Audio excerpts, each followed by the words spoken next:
to The Hot Sauce, number 189, presented live on Saturday, March 4th. The Hot Sauce is the longest running news show in the EOS ecosystem and the only place where you can get all the weekly EOS news and updates in less than 25 minutes. My name is Stefan. I'm one of the co-founders of EOS Nation. We're one of the top block producers on EOS. I'm excited to be your host for today. We're one day late on the show. I was feeling unwell and a bit low energy yesterday, so I didn't feel like I could honor all of the high energy topics we've got to discuss with you today, which includes EOS EVM dates have been announced, Messari Report released just yesterday, and Pomelo donations are open. We're also talking GameFi with SOV Invaders, Upland and Boid Frontier Testnet. We're talking DAOs with the EOS Respect elections, and we're talking DeFi and IBC with Newdex. And of course, finishing up some infrastructure updates from the node operators and Greymass. So let's get right into it. We got lots to talk about today. EOS EVM is set to launch on April 14th. This has been a long time coming. Very excited to hear that the dates are finally announced. The new testnet is launching on March 27th as a warm-up, and then the EOS EVM beta is going live on April 14th. It's a huge deal, of course. It's been very exciting for the EOS community. Seems like the wider crypto market is paying attention now as well. And if you want to learn more, I would highly encourage you to listen to this week's Fireside. The first topic we talk about is the EOS EVM dates. Zach gives us a bit of background details on that, but then Esteban comes on, who's been working on Trust Swap, which is going to be likely one of the first apps to launch on the new EOS EVM, and he gives us his impressions on the EOS EVM building experience that he's had so far. It's very good. He's very excited. He's telling us about the apps that he's launching, his Trust Swap, of course, but also maybe another smaller, fun test app that's going to go live as soon as possible so that we can all get in there and try it out for ourselves. So really exciting updates. Recommend you guys go listen to the Fireside of this week and listen to the hype that Esteban is bringing for the EOS EVM. All right, moving on to some other dates announced by the EOS Network Foundation. They're attending some conferences this month. So right now going on is ETH Denver, of course. I'm sure many of you have seen updates. Liam from the ENF is out there. Shout out to Liam. If you're out there, reach out to Liam, go say hi, and spread the word about the EOS EVM that is coming. Later in the month, we got Paris Blockchain Week and the Game Developers Conference in San Francisco going on, starting on the 20th of March. DC Blockchain Summit, 21st in Washington, and also the International Women of Blockchain. So the ENF will have a presence at all these events. If you're going out there, reach out to them and connect. And finally, I hear a little promo for for Liam hanging out at ETH Denver. Shout out to Liam. Hopefully he's spreading the good word about EOS EVM out there. All right, another big news that dropped yesterday is that Messari, which is a leading crypto research organization, has delivered their first report on EOS. And moving forward, not only that, Messari is going to be delivering objective and data-driven quarterly reports, breaking down the latest developments in EOS. So we're going to be getting more and more of these every quarter, highlighting some of the which highlights a lot of nice metrics of the network. So Messari obviously posted a nice 10-part thread on here. And of course, if you want to check out all of these stories that we talk about today, the links are in the description below. But I'm actually going to scroll through this Messari report with everyone here. In case you've never seen these reports, they're actually really good. You may have to I think this one is available for everyone. If you sign up, you can have even more in-depth reports on all sorts of things happening on the crypto space.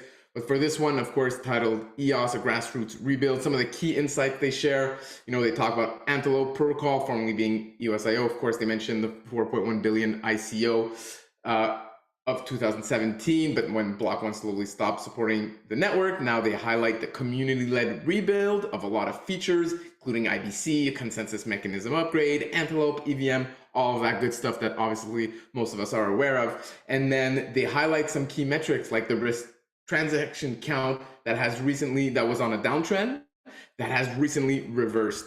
So of course they go in the background about the technology. There's a few quotes here I want to highlight. Of course, they talk about Antelope IBC, tokenomics, which in my opinion are very favorable for EOS compared to other networks. Only 10% for the initial team and founders is actually much lower than any other network we've seen recently. The inflation, they talk about the history of inflation. It was very low. We burned some tokens. Current inflation at 3% is, again, very low compared to competitors.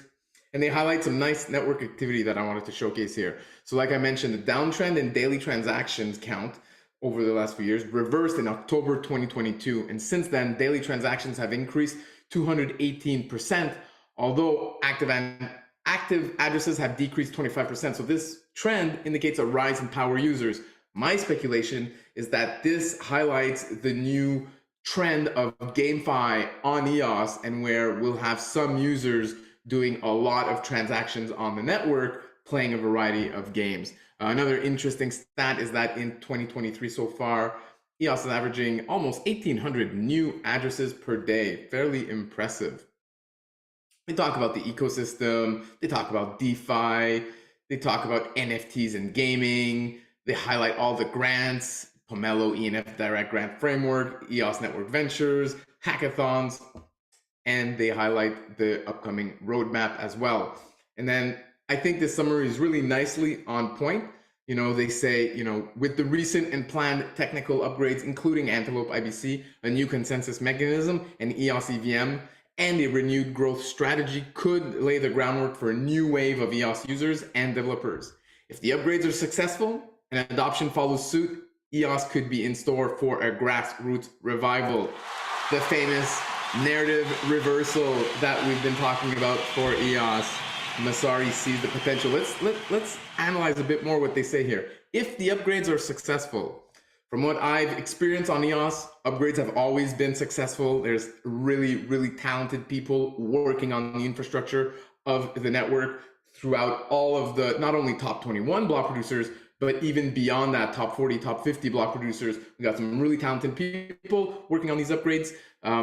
And they've always been successful. So I have no reasons to doubt that these upcoming upgrades won't be successful. So that shouldn't be a problem. And then in terms of if adoption follows suit, which is of course a key element in an epic comeback. Well, if you listen to Esteban's clip on the fireside talking about the EOS EVM, talking about how easy it is to build on this new technology, he anticipates a flurry of projects to be deploying on this fast and crisp EOS EVM. And if that happens, then I think adoption would follow suit. So I think those two conditions will be met. And I think it's going to be pretty exciting for EOS this year. All right. Shout out Messari. Looking forward to more great reports from them. Okay, moving on to one of these funding mechanisms that's available on the EOS network, Pomelo grants. So season 5 just went live this week. Donations are open. Get in there, donate to your favorite public goods, and help support the EOS network. So here we see, if we're ranking by estimated match, we see here the upvote bot by Lucas got a lot of support. A big donation from Patrick came in from there. We got Anchor, of course, EOS Vision. We've got DeFi Box up there, EOS Authority.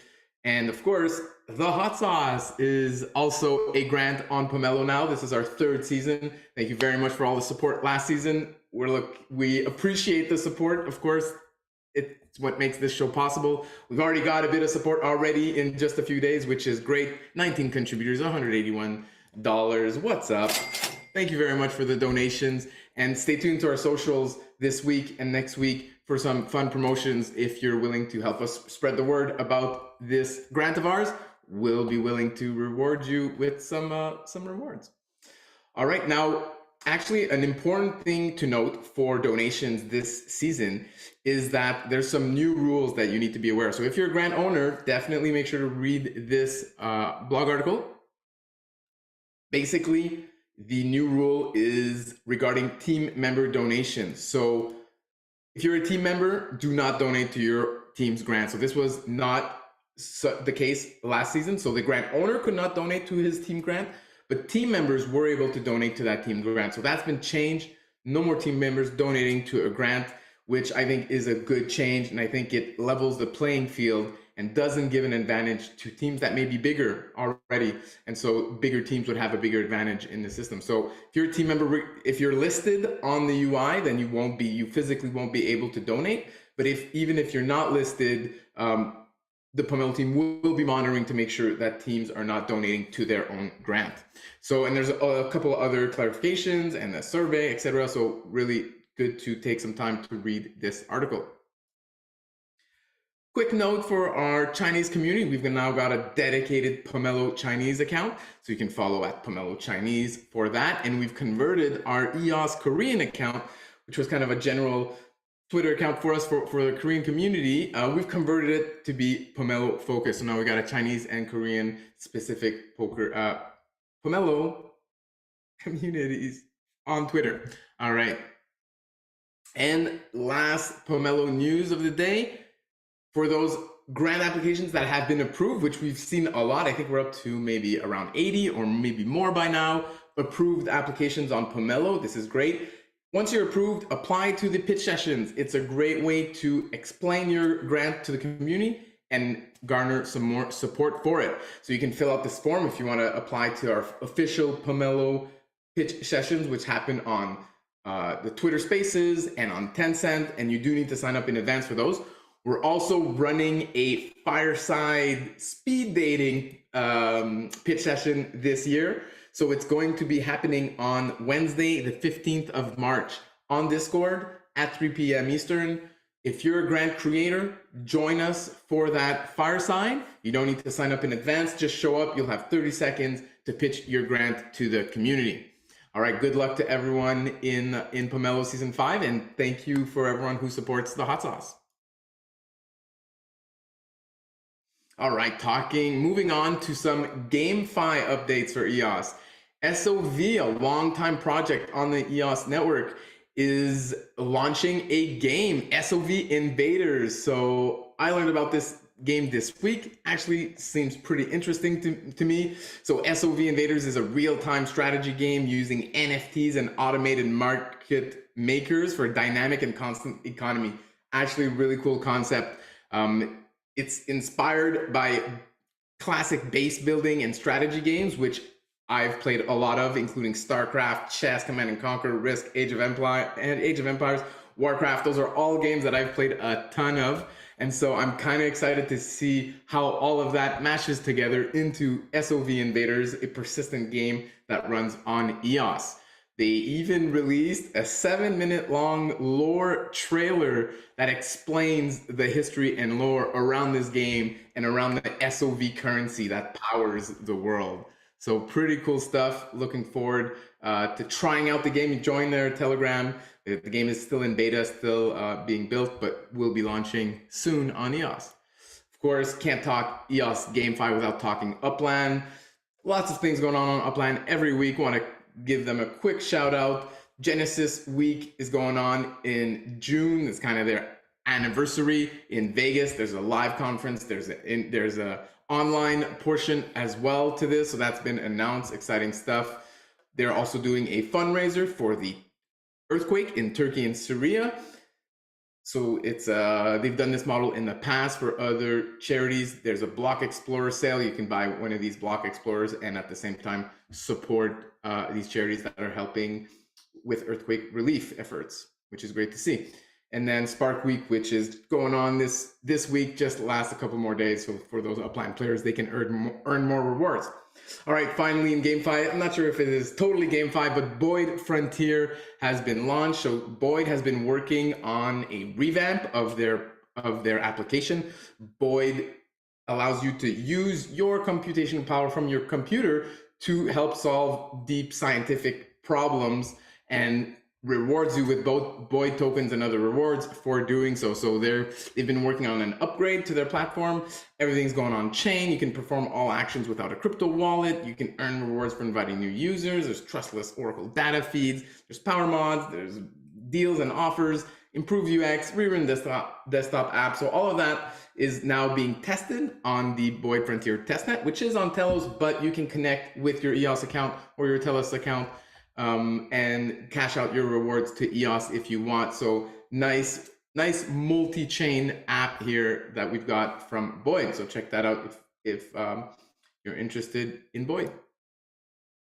All right, and now for some DeFi and IBC news, Zach Gall highlighting how the EOS and USDT total value lock continues to increase across EOS DeFi protocols participating in the Yield Plus liquidity incentive program. So we can see here when the program started, where we're at now, almost a full double up on the TVL, and that is, of course, kind of in the midst of a bear market. So fairly impressive results for the Yield Plus program. That's always nice to see.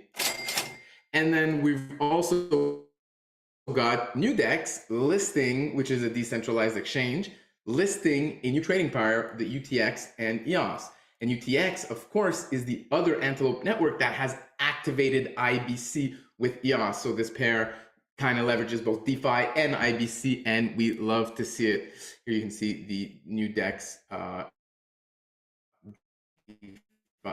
decentralized exchange. All right, into the wonderful world of DAOs. We've got an EOS Respect election coming up in just a few days. So EOS Respect is a subgroup managed by the EOS support organization. And what they do is that they help audit Pomelo grants. So that's a very crucial function for the health of the Pomelo ecosystem. If you're interested in participating, getting more involved in auditing Pomelo grants with the EOS Respect community, you can sign in here and participate in the upcoming election in order to become an elected delegate. There's lots more information that you can find about this, and you can also always reach out to Bishop from the EOS support team if ever you have any questions about these projects.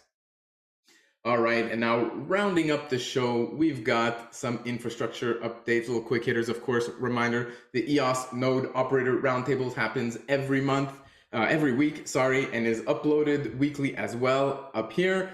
But if you're not in the mood to listen to 1 hour long videos about infrastructure stuff every week, you can get a recap from EOS support here, where they publish bi-monthly node operator roundtable summaries. So they go over kind of some of the last couple meetings here, updates on Leap, Dune, Ubuntu. They share some meeting notes, highlight the February 8 meeting, and it gives you a nice quick snapshot overview of what's happening in those meetings. And finally, Greymass, creators of the very popular Anchor wallet, has announced some updates which also includes Chinese language for the Greymass wallet. Yes, we love to see it. Our Chinese community's been waiting for this for a long time. We've been promoting the Greymass wallet a fair amount. It's my favorite wallet for sure. I didn't have the problem that it was not written in my language. Now there's Chinese, there's other languages as well that are available. And so this update is being rolled out to all of the Anchor wallets. So maybe some of you, for example, to participate in the bounty block contest that we like to do to reward engaged EOS users, you do need the Anchor wallet to log in. So it's nice that now this wallet is accessible to even more communities. And they also highlight a couple other things, of course, in their monthly progress update. Chinese version, of course, the big highlight. There's Unicode updates. For example, they recently updated the balance system. So now it removes the dependency from blocks, which improves Unicode's resiliency. There's WARF updates, which is software development kit, and all sorts of new content and other great stuff from Greymass. All right, that's gonna wrap it up today. There's lots of great news. Hopefully you learned a thing or two. Hopefully you're excited about the upcoming weeks and months. And again, I can't stress enough, go watch the Esteban clip on the fireside. Really exciting. I had butterflies in my stomach, so excited I was to see this super fast EOS EVM being deployed and to hear from someone building on it. So go check that out. And until next week, go EOS.